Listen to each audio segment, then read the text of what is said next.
Welcome into another episode of the Player's Perspective Uncensored with Larry O'Bannon. Got a wonderful guest today, a good friend of mine, a wonderful basketball player from the city of Louisville, outside the city of Louisville. And he's going to be here, man. He's just going to talk to us about, his personal life, about basketball, and just everything that's going on with him, man. So we just going to welcome in AJ Slaughter into the Player's Perspective Uncensored podcast. AJ, welcome into the podcast, my brother. Thank you, bro. Thanks for having me, bro. I mean, it's been a long time waiting, man. I've been watching you guys, been watching the podcast, been listening to everybody. Just wait for my chance to get on and tell my story. Already, man. And I tell the backstory, man. You've heard me tell this before about how we met, but it was actually at a summer league. And you were in high school, man. And so I didn't know who you were at the time, but you came in and played. And Dion Lee, who's a trainer in Louisville, he introduced us, man. He brought you down to play. And, he said, man, let AJ play. And it was like, okay. I'm like, who is AJ? He's like, man, he Shelbyville, plays in Shelby County, man. Great high school player. He said, man, you need to keep an eye on him. I'm like, all right. So I'm get in the game and watching AJ. And we, mind you, we out here with pros, man, and AJ out here frying. And I was like, oh, okay. Yeah, he's the real deal. And, man, I've been a fan ever since, man. And you've been a great guy. I see the great things that you do, man. I want to commend you on that. And congratulations on your proposal as well. Thank you. I appreciate it. Welcome in, man. It's a pleasure to have you on, man.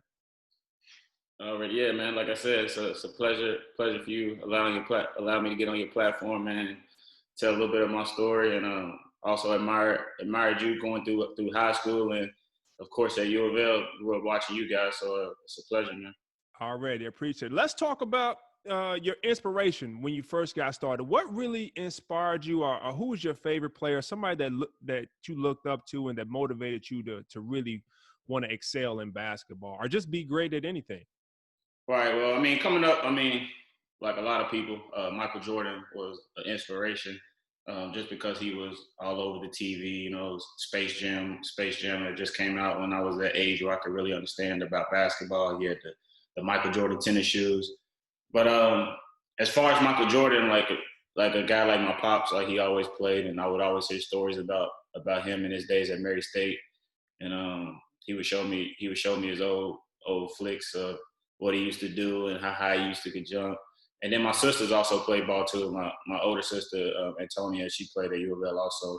So I grew up in a basketball family, man. Basketball was always around, so that was kind of my inspiration to get on the court and also follow their steps. Dope. Now, speaking of your family, you say your pops played at Murray State. Yet both your sisters played at U of L, Tony and Antonita. Did you feel any pressure to sort of live up to the Slaughter name, or did you feel any pressure to follow in their footsteps when you were coming up? I wouldn't say I felt pressure. I was coming into my own, going through middle school and high school, so I felt confident in my game. If anything, I felt pressure for them to hold the name up. Like I got a little brother coming behind that's gonna be nice. So right. I gotta keep the name going. So, but it was all love. Like I said, it was in a basketball family, so we shared that bond with each other all the time. So it was great. Dope, man. That's dope to see.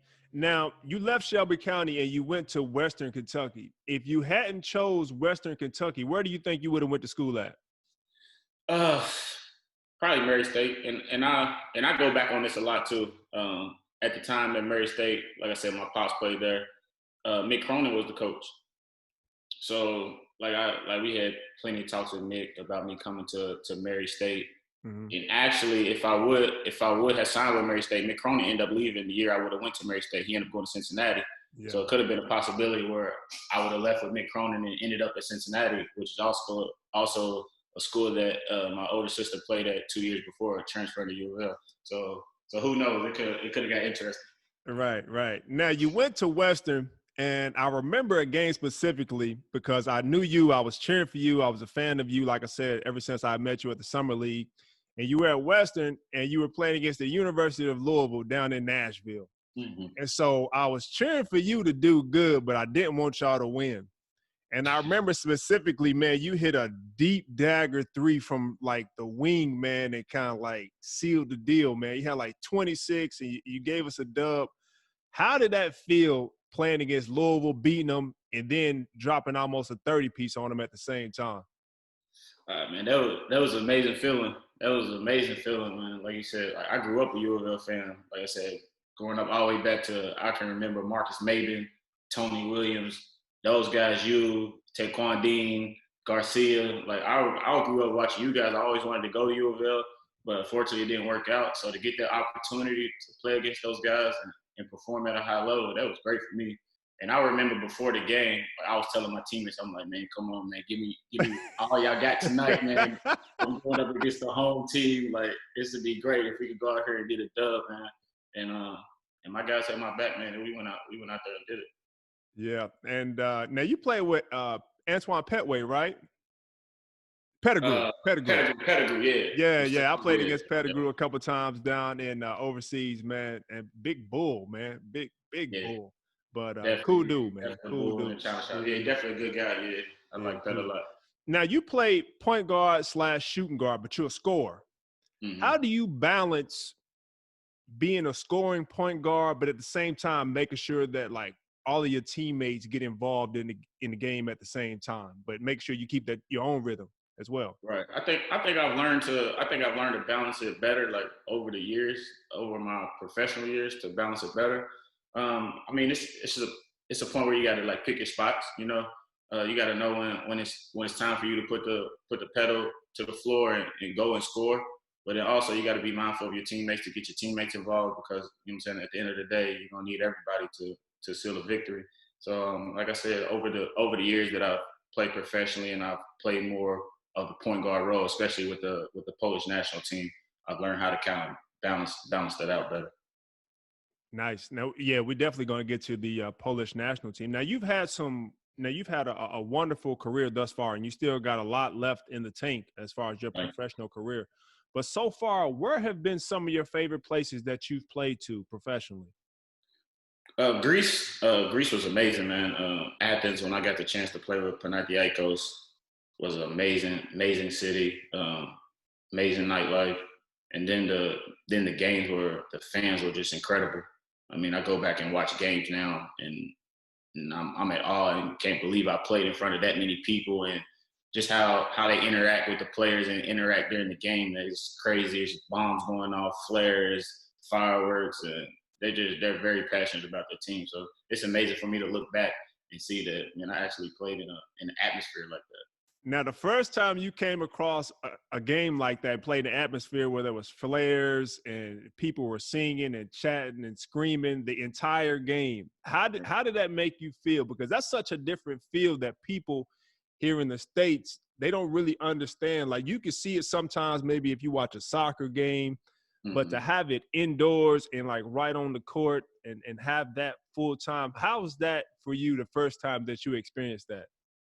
At first, it's scary, man. Like you said, it's indoors, man. Y'all setting off fireworks. Y'all got stuff sounding like bombs going off. Like, I don't know whether the duck run or, you know what I'm saying, the hoop. Right. So the first time, it's like, oh, like I'm kind of off guard, you know. But then after you get used to it, you know, it's normal, and this is how they show their appreciation for their team. Then you get used to it, and like I said, this is an amazing feeling to play in front of that many people. And I remember my first EuroLeague game, I hit like 8 threes. The crowd's going crazy. They hanging over the banisters. Like, it was an amazing feeling, man. I'll never forget playing in Greece. I remember my first time, man. It was actually on the road. It wasn't even a home game. I was playing in Mm. Serbia. I was playing with Red Star, and we were playing in Sabona, which is in uh, Croatia, ain't it? Croatia. Yeah, Sabona. We was in Croatia, and so we were playing, man, and we were winning. And next thing you know, I'm running down the court, and I hear this M80 go off, Mm. boom, and like it scared me. I jumped. And I'm Right, looking, I'm trying to figure out what's going on because I'm thinking a gunshot then came out because they didn't already right. kind of preamp me to what's going on with the fans. Like the fans are crazy and fights break out and all different type of things that can happen. And so I'm not sure what's going on. So I'm looking, I'm about ready to walk off the court. Get out of there. I'm Yeah. trying at this point, I'm worried about my safety. But I see Right. everybody else is like, keep playing, like nothing's going on. And so I'm like, trying to figure out what's going on. And then after a while, man, you just kind of learn to roll with it, man. The next thing you know, you hear flares, coins are coming on the court, and it's just Mm-hmm. like you never know, man. You always expect the unexpected, but that's kind of what makes the experience part of it too, man. Because it's unlike anything that you would see in the U.S. and it's such a unique experience, and it shows, like you said, it shows the passion that these Right. fans have for their teams. Now, For sure. earlier you mentioned you talked about playing with the Polish national team. Now, you're a starting point guard for that team. How did that whole works come into play of you being a Polish nationality and being on the national team? How did that come to fruition? The first time I came in contact with the Polish national team federation was I was playing in France at Chalon. This may have been my third or fourth year. I was having a really good season. I think he was in France at that time. Mm-hmm. I was having a really good season. Led the lead in scoring for most of the year. And they reached out to me. The actual coach reached out to me. He's an American guy, coached in the D League for a long time with the Maine Red Claws, Mike Taylor. He reached out to me and he's like, "Look, I got this job with the Polish national team. They're looking to get a naturalized citizen, a point guard, shooting guard role." And he was like, "I think you fit the mold." And it was between me and a couple guys, and we end up sealing the deal. It's going on 6 years now that I've been playing with the Polish national team, and had some amazing experiences playing with those guys. Now, what does that require of you to be a part of that team and to have that nationality, that dual citizenship? Well, whenever I'm called whenever I'm summoned to play with the national team, I must show up. Most times that's been in the summertime where we have the World Cup games, the Olympic qualifier games, and the Eurobasket games. So we'll have a 2-3 week training camp during the summertime, and then we'll play a tournament for another month or so. I mean, it takes up some of my time in the summertime, but I mean, from seeing what is given to me and seeing what I've gone through, like it's all worth it now. Yeah, yeah. And man, that's a blessing to be able to play like on the biggest stage. Like you talked earlier about how when you was at Western and you played on the big stage and played against Louisville, now you're even on a bigger stage. You know, you playing on the world stage, playing in the world qualifiers and the Euro Cup, and you played against the U.S. national team. So what's it been like, and how's that experience been playing on the biggest stage in the world? And you guys qualified for the Olympics, I believe, correct? Well, the qualifier for the Olympics was supposed to be this summer, but with the COVID-19, everything got canceled and pushed back to next year. So next summer, hopefully, we'll get a chance to get our shot at qualifying for the Olympics. But just playing with the Polish national team, like I said, has been amazing. Like I've played against Dirk Nowitzki, Tony Parker, just all these different legends, you know, that's coming from over in Europe and playing the NBA. I got a chance to play against these guys in their country, you know. I would never thought, like growing up as a kid, you know, like I would hold a dual citizenship, play against Team USA, and just something could never imagine. And all this has came to fruition. It's a great feeling, man, to go out there and especially lace it up against USA last summer. Like that was a dream come true for me, you know. Like I wouldn't think I would be on the other side, but just to play against those guys and to go against Greg Pop and Steve Kerr and match up with Donovan Mitchell and all these NBA guys, it's just an amazing feeling, and it was definitely fun. Yeah, man. I remember watching that. I was envious of you, man. And I was cheering for you, man. And I was glad that you really did well. But there's a specific point that I want to point out in your time with the national team that I seen in a highlight. You were on the wing and you were about to play pick and roll, and you hit a guy with the Kyle Watson. Chłopaka z Wysp Zielonego Przylotka. 16 punktów różnicy. Sloter! Efektownie, tak ale sztuczka. Zaspała całkowicie obrona portugalska. Zobaczmy jeszcze raz. Nie dogadali się tutaj. Tutaj mam piłeczkę, kolego Fernandez. And for people that don't know what the Kyle Watson is, that's from the movie Above the Rim, where you throw the ball behind your back in front of the defender while spinning, and you drove in for a deuce. What brought about that, or what were you thinking in that moment? Had you planned that, or did it just happen, or how did that move even come about in your bag? To have the nerve to even do that in like a big game like that, you know, tell us about that experience.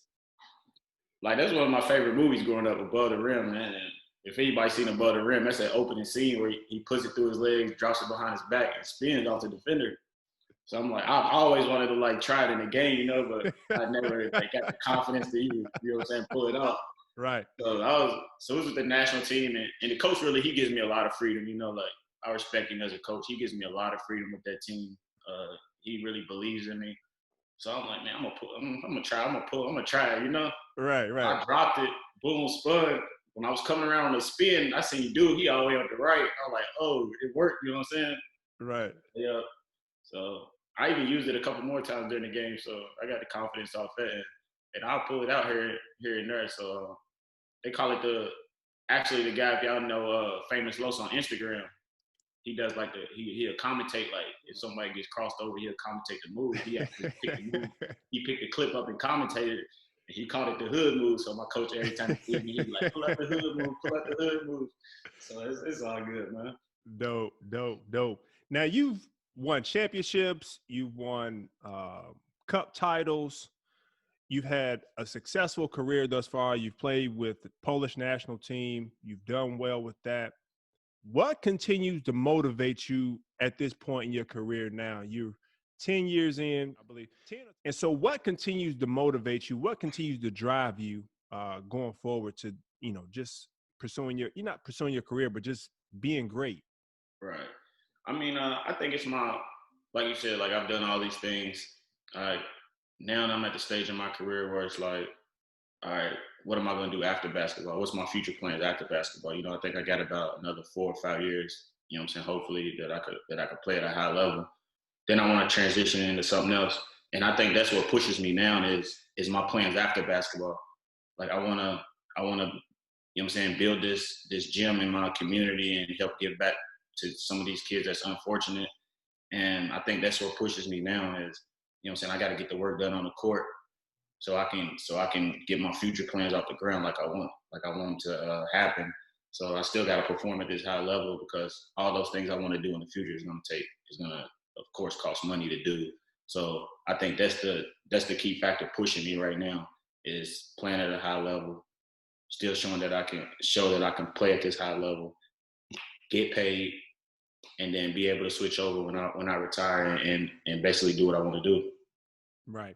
Now, speaking of that, your brand, Swish to Success, which you're wearing on your shirt right there. Tell us about that and the good that you do in the community, because you do a lot of things, especially for the kids in your community. Tell us about the Swish to Success brand. Well, it's actually my fiance, excuse me, my fiance came up with the name and the vision. Like we came together and it's her nonprofit and she actually came up with it. She's like, look, you have a lot of kids in your community that look up to you. And I think you should, you know what I'm saying, should create this organization and to help give back to these kids. And she sees the problem, like it's not just in our community in Shelby County, but in Louisville. She's from Radcliffe, E-Town.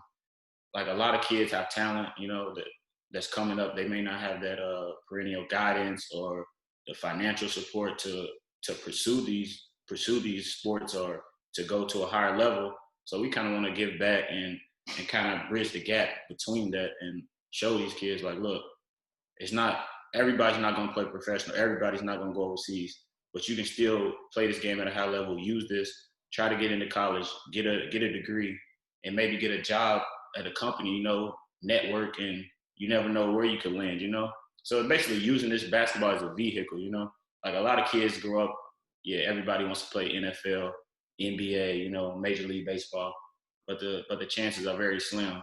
But that doesn't mean stop playing, man.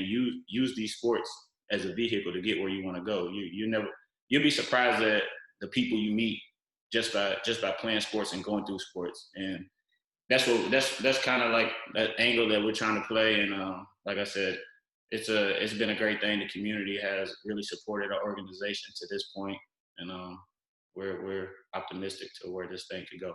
Man, you're so true about that. You're correct. I mean, like a lot of my friends that I have now, I've met through sports in some shape or fashion. And a lot of them, believe it or not, I met playing football. I didn't even meet playing basketball. I met a lot of my friends playing football. But I know you guys do camps. What else do you guys do with your organization? The organization is fairly new. So we started 3 years ago, and we've done a camp every summer.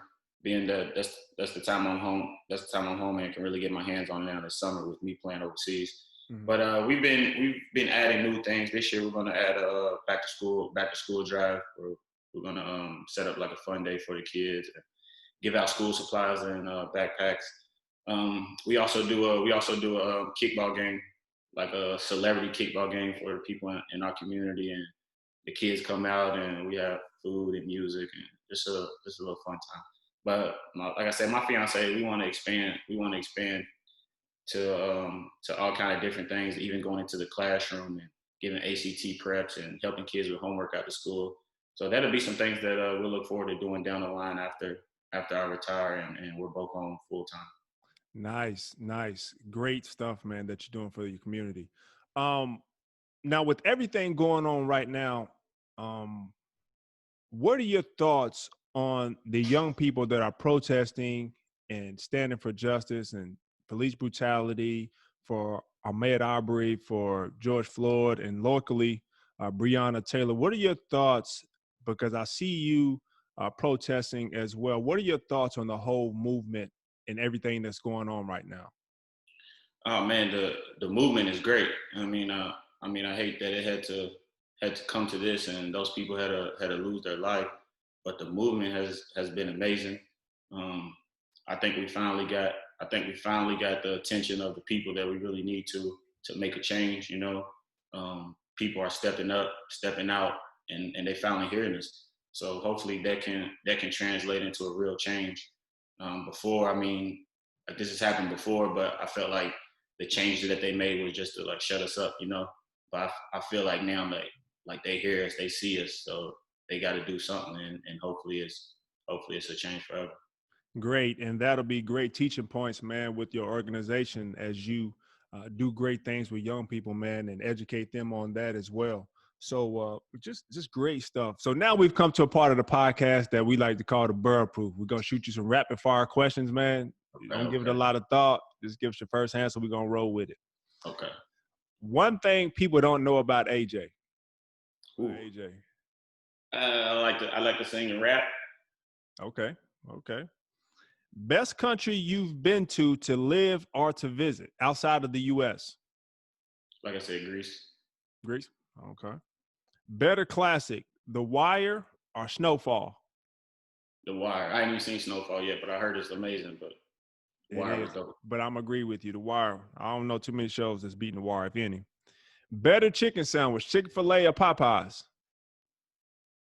Chick-fil-A. Oh, I don't know if I'm rolling with that one. I had the Popeyes chicken one time, but that Chick-fil-A something different, man. Ooh, that spicy chicken sandwich from Popeyes. Ooh, I don't know about that one. Toughest person you've ever had to guard? Ooh, Rondo was tough. I actually got a Rondo when he was at Eastern. I was a freshman. She got a Rondo. He was tough. He was before he went to Oakland. Rondo was tough. Yeah. This is a question we call franchise, sign, and waive, but we're going to do it with countries now. So you got to franchise a country that you would want to live in. You got to sign a country that you would just like to visit, and you got to get rid of a country that you're just not even going to have. So we're going to go Greece, Spain, and France. That's tough, man. You're going to get some people hating. That's tough. Let me see. Spain's dope too. I would franchise Greece. Franchise Greece, okay. Franchise Greece. I love Greece, man. Greece got all of my islands and Greece. Santorini, Athens is tough. Franchise Greece. Hate to say it, but I got signed Spain. Sign Spain away France. I ain't never really got to experience Spain, man. France was dope too, though. Greece was. Yeah, France. Respect to France, man. France is nice, but it's my first year in Spain. So you played in Spain, didn't you? No. You never played in Spain? Never played in Spain. Spain's nice too. Barcelona, Madrid, and even where I was in the south in Sevilla. It's nice, man. Nice weather, beaches. Yeah, I heard it's real nice, man. I heard it's real nice. Who's your favorite female artist, hip hop artist of all time? Of all time? Damn, that's tough.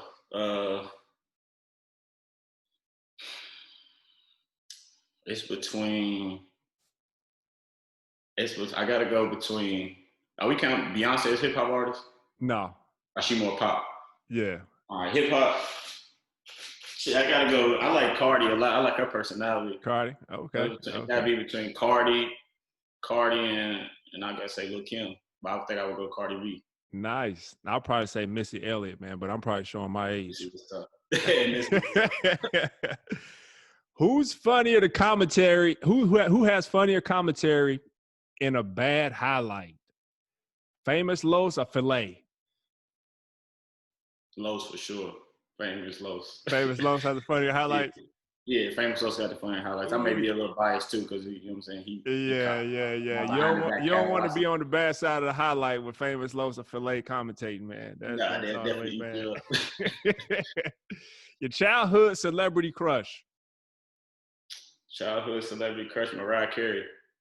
I was going off Mariah Carey. Yeah, I had a crush on Leah. I had a crush on everybody. Yeah, Leah is tough. If Kobe and Mike played one-on-one 10 times, how many times does Mike win? How many times does Kobe win? I'll say Mike wins 7. Kobe 3. I give you that. Sounds about right. That sounds 3. about right. Last question, man. What would your advice be to the young people who are coming up and want to play at the highest level and on the biggest stage, like AJ Slaughter? What would your advice be? I know it sounds cliche, but man, put the work in. Work hard. Believe in yourself. Man, always follow your dream. Never let nothing deter you from what you want to do in life. And like I said, man, just put that work in.